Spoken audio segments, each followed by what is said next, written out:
بسم اللہ الرحمن الرحیم۔ ہمیں دین کی بات کس انداز اور کس لہجے میں بیان کرنی چاہیے؟ عام طور پر لوگ میرے انداز بیان پر یہ اعتراض کرتے ہیں کہ تم جب دین کی بات کرتے ہو تو تمہارے بیان میں وہ اعتماد نظر نہیں آتا کہ جو ایک دین کو بیان کرنے والے شخص کے اندر اس کے بیان میں نظر آنا چاہیے۔ خیر، میرا تو مسئلہ یہ ہے کہ میرے اندر جتنا اعتماد ہے اتنا ہی اس کا اظہار ہوگا، مگر حقیقت واقعہ یہ ہے کہ میں اس کو اصولی طور پر غلط اور ناجائز سمجھتا ہوں کہ انسان دین کی بات ایسے لب و لہجے میں بیان کرے جس میں ضرورت سے زیادہ اعتماد نظر آتا ہو۔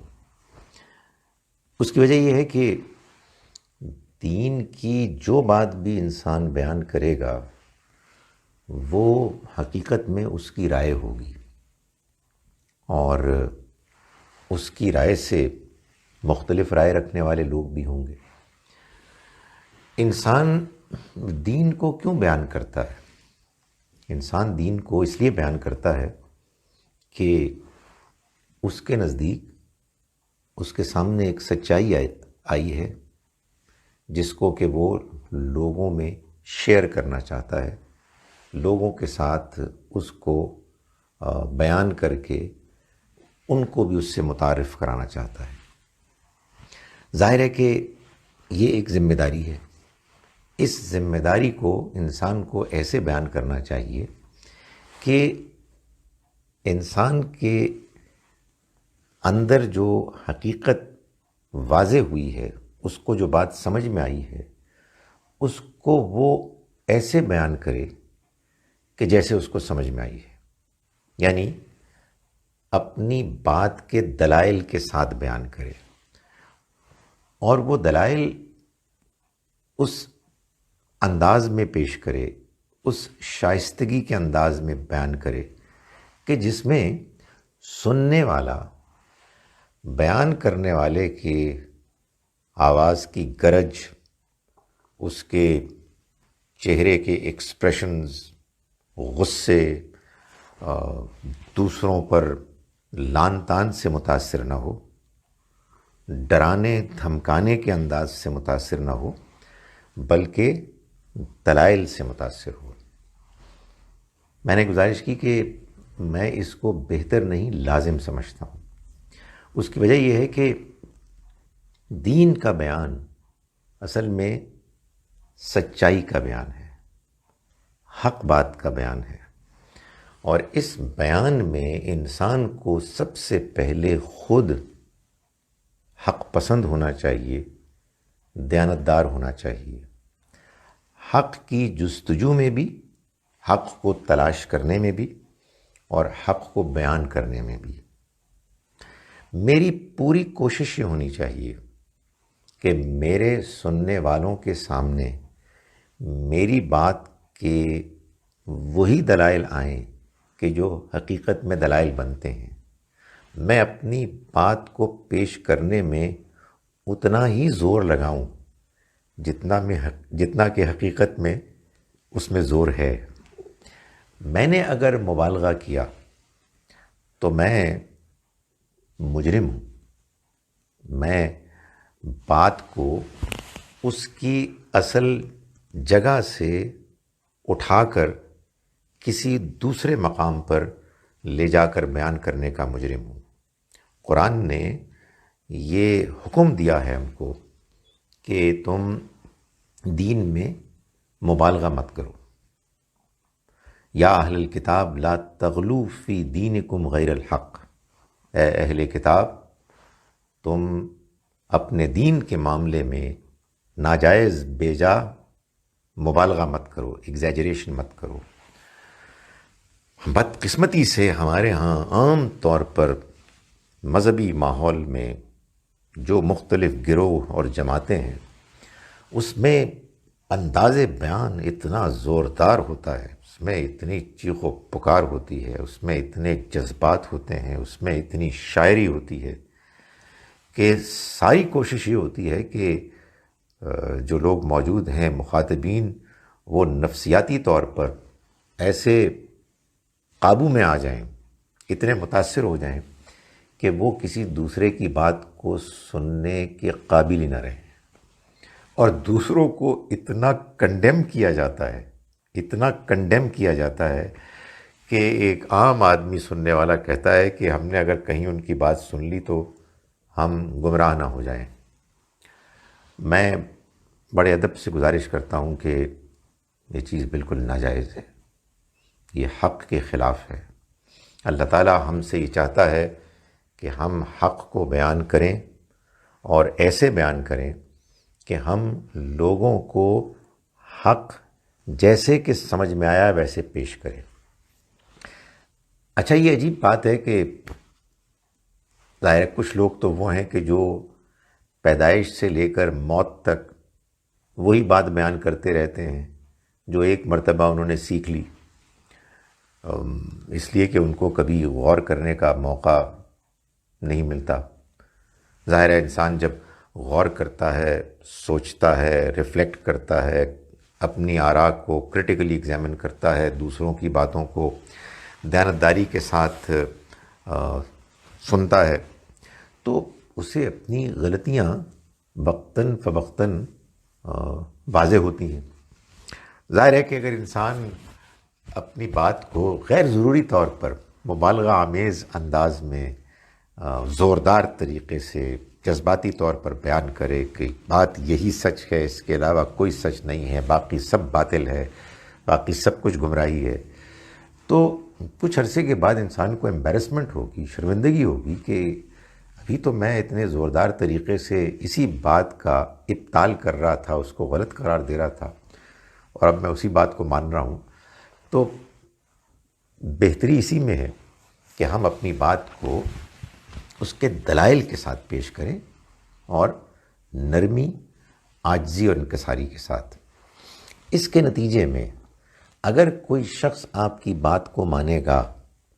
تو وہ آپ کی شخصیت کی وجہ سے نہیں مانے گا، آپ کی آواز کے، آپ کے انداز بیان کے روب کی وجہ سے نہیں مانے گا، بلکہ دلائل کی وجہ سے مانے گا۔ اور یہی کسی بھی بات کو ماننے کی اصل وجہ ہونی چاہیے، چاہے وہ بات دینی مذہبی ہو یا کسی اور فیلڈ سے تعلق رکھتی ہو۔ اس وجہ سے میں یہ سمجھتا ہوں کہ یہ بات بہت زیادہ بیان کرنے کی ہے کہ ہم اپنی مذہبی گفتگوؤں میں مبالغہ آرائی، جوش و خروش، گرج، شاعری، یعنی مبالغہ آمیز شاعری، جس میں کہ اصل مقصد جو ہے وہ جذبات کو برانگیخت کرنا ہے، ابھارنا ہے، اس سے ہمیں گریز کرنا چاہیے۔ بعض بیچارے لوگ یہ سمجھتے ہیں کہ یہ جو لوگ جذبات پیدا کرنے والے لوگ ہیں، اصل میں وہ ایمان پیدا کر رہے ہیں۔ نہیں، وہ تعصب پیدا کر رہے ہیں، وہ لوگوں کو جذباتی بنا رہے ہیں۔ ایمان تو اصل میں سچائی کو عقل سے ماننے کے بعد اس پر مطمئن ہونے کا نام ہے، دلائل کی روشنی میں حق کو ماننے کا نام ہے۔ قرآن مجید میں آپ یہ دیکھیں گے کہ یہ آپ کو انداز بیان نظر آئے گا کہ اللہ تعالیٰ نے جب مخالفین، منکرین کی بات کو بیان کیا تو ان کے اپنے الفاظ میں زوردار طریقے سے اس بات کو بیان کیا۔ ایسا نہیں کیا جیسے کہ ہمارے ہاں لوگ عام طور پر کرتے ہیں کہ جب کسی دوسرے کی بات کو، نقطہ نظر کو بیان کرتے ہیں تو معلوم ہوتا ہے کہ اتنے بھونڈے طریقے سے اس بات کو سامنے رکھا جاتا ہے کہ سننے والا یہ پکار اٹھے کہ اس سے زیادہ تو کوئی کمزور اور مضحکہ خیز کوئی بات ہو نہیں سکتی۔ یہ بددیانتی ہے، ڈس آنیسٹی ہے۔ آپ کی اگر آپ کا کسی دوسرے نقطہ نظر سے اختلاف ہے تو یہ ہو سکتا ہے، یہ آپ کا حق ہے کہ آپ اختلاف کریں دیانتداری سے، مگر آپ کو یہ حق حاصل نہیں ہے کہ آپ دوسرے کی بات کو ڈسٹارٹ کر کے، توڑ مروڑ کر وہ بنا لیں کہ جو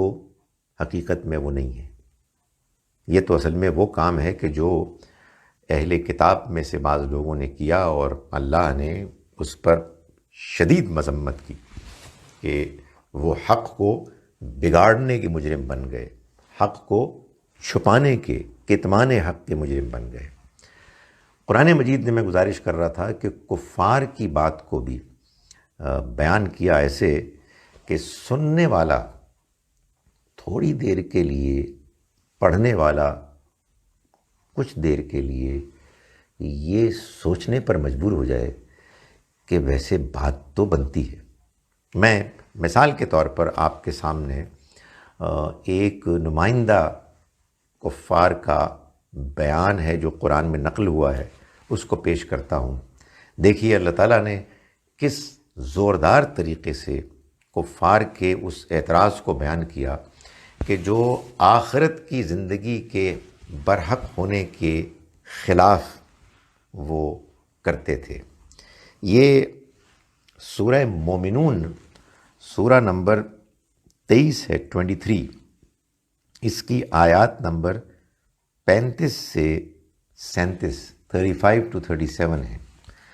جس میں اللہ تعالیٰ کفار کے ایک بیان کو پیش کر رہے ہیں کہ جو وہ دوسرے لوگوں کے سامنے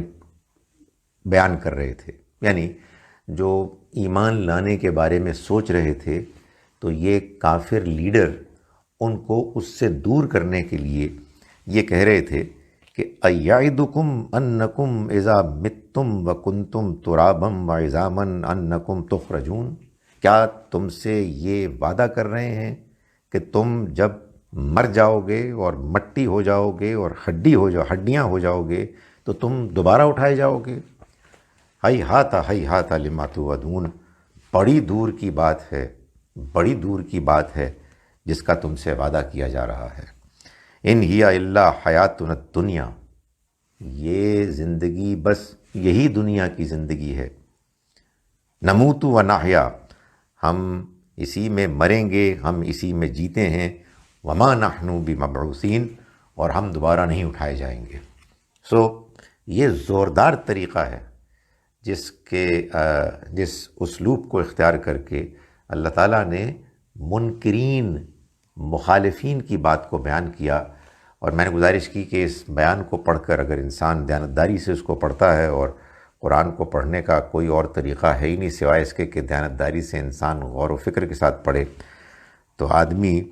متاثر ہوئے بغیر نہیں رہ سکتا۔ آدمی یہ پوچھے کہ اے خدایا، تو نے کفار کی بات کو اتنا زوردار طریقے سے کیوں بیان کیا؟ تو اس کا جواب یہ ہے، اس لیے بیان کیا کہ آپ کے ذہن میں سوال پیدا ہو، آپ پریشان ہوں، آپ یہ کہیں کہ بات میں وزن تو ہے، تو پھر اس کا جواب کیا ہے؟ جب آپ کے ذہن میں سوال پیدا ہوگا، جب آپ بے چین ہوں گے، تبھی آپ کو جواب سمجھ میں آئے گا، تبھی آپ کو قرآن کی بات سمجھ میں آئے گی۔ اگر سوال ہی پیدا نہیں ہوا تو یہ ایسے ہے جیسے کہ آپ کو بھوک ہی نہیں لگی، آپ کو پیاس ہی نہیں لگی۔ اگر آپ بھوکے ہی نہیں ہیں، اگر آپ پیاسے ہی نہیں ہیں، تو پھر آپ کو اللہ کا جو پیغام ہے، جو آپ کو جواب ملے گا، اس کو سن کر سمجھ کر آپ کے اندر کوئی خاص فرق نہیں پڑے گا۔ وہ آپ کو مطمئن، متاثر نہیں کرے گا، بلکہ بس ایک معلومات ہے کہ جو آپ جذباتی طور پر شاید اپنے اندر ٹھونس لیں گے۔ تو قرآن مجید نے اپنے آپ کو رزق قرار دیا ہے، یعنی یہ اصل میں انسانوں کے اندر پیدا ہونے والے سوالات کے نتیجے میں بے چینی کا جواب ہے۔ چنانچہ اب آپ یہ دیکھیے کہ اس کو قرآن مجید نے جب اس کے جواب دیے تو ان میں سے ایک جواب یہ ہے کہ موت کے بعد کی زندگی کے بارے میں کہ الیہ مرجعکم جمیعا، اس کی طرف اے انسانوں تم سب کو لوٹنا ہے۔ وعد اللہ حقا، یہ اللہ کا سچا وعدہ ہے۔ انہ یبدأ الخلق ثم یعیدہ، وہی ہے کہ جس نے پہلی مرتبہ پیدا کیا پھر وہ دوبارہ پیدا کر لے گا، اس کو دوہرا دے گا۔ آپ یہ دیکھیے کیا سادہ اور کیا شاندار جواب ہے۔ یعنی تم اتنا شور مچا رہے ہو کہ مرنے کے بعد کیسے جی اٹھا جا سکتا ہے جب کہ ہم مٹی اور ہڈیاں بن جائیں گے۔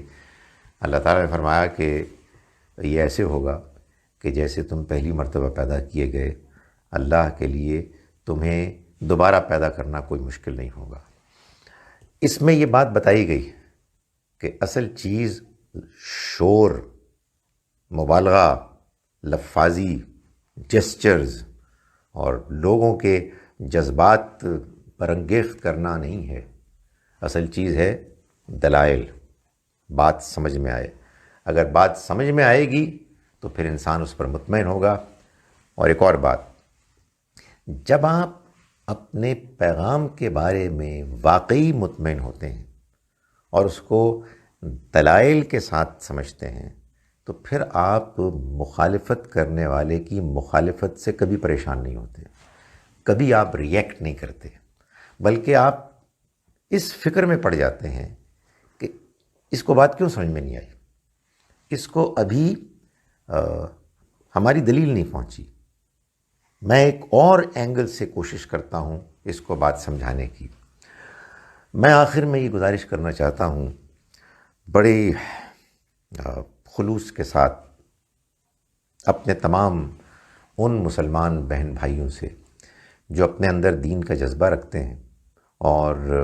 دین کے پیغام کو دنیا والوں کے سامنے پیش کرتے ہیں، یہ پیغام اللہ کا پیغام ہے، یہ پیغام برحق ہے، اس کو ہمارے مبالغہ آرائی کی کوئی ضرورت نہیں ہے، اس کو ہمارے مصنوعی طور پر زوردار طریقے سے پیش کرنے کی کوئی ضرورت نہیں ہے۔ اس کو تو ضرورت ہے اس چیز کی کہ ہم اس کے دلائل کے ساتھ سادہ انداز میں پیش کریں، لوگوں کو اس کی طرف متوجہ کریں۔ یہ جو مبالغہ آمیزی ہے، یہ جو دوسروں کو برا بھلا کہنا ہے، اس کے نتیجے میں ہم اللہ کے پیغام اور اس کے مخاطبین کے درمیان رکاوٹیں کھڑی کر دیتے ہیں، دشمنی کی، جذبات کی، مخالفت کی، تعصب کی دیواریں کھڑی ہو جاتی ہیں۔ اللہ کے پیغام کو نرمی سے پیش کریں، لوگوں کو اس کی دعوت دیں، چاہے لوگ مسلمان ہوں چاہے غیر مسلم ہوں۔ ہماری پوری کوشش یہ ہونی چاہیے کہ جو بات ہم پیش کریں وہ دلائل کے ساتھ سمجھ میں آئے، دلائل کے ساتھ سمجھائی جائے، اور اگر کوئی اور نقطہ نظر زیادہ مدلل طریقے سے سامنے آ جائے تو اس کو بھی ماننے میں کوئی رکاوٹ نہ ہو۔ ابھی صورتحال یہ ہے کہ لوگ اتنے جذباتی ہوتے ہیں کہ ایک دوسرے سے اختلافی مسائل پر بات بھی نہیں ہو پاتی۔ اللہ تعالیٰ ہمیں اپنے دین کو سمجھنے، اس کے جو مضامین ہیں، اس کی جو دعوت ہے، اس کو اس کے دلائل کے ساتھ سمجھنے، اس کو اختیار کرنے اور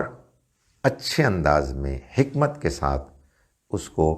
پیش کرنے کی توفیق عطا فرمائے۔ وآخر دعوانا ان الحمد للہ رب العالمین۔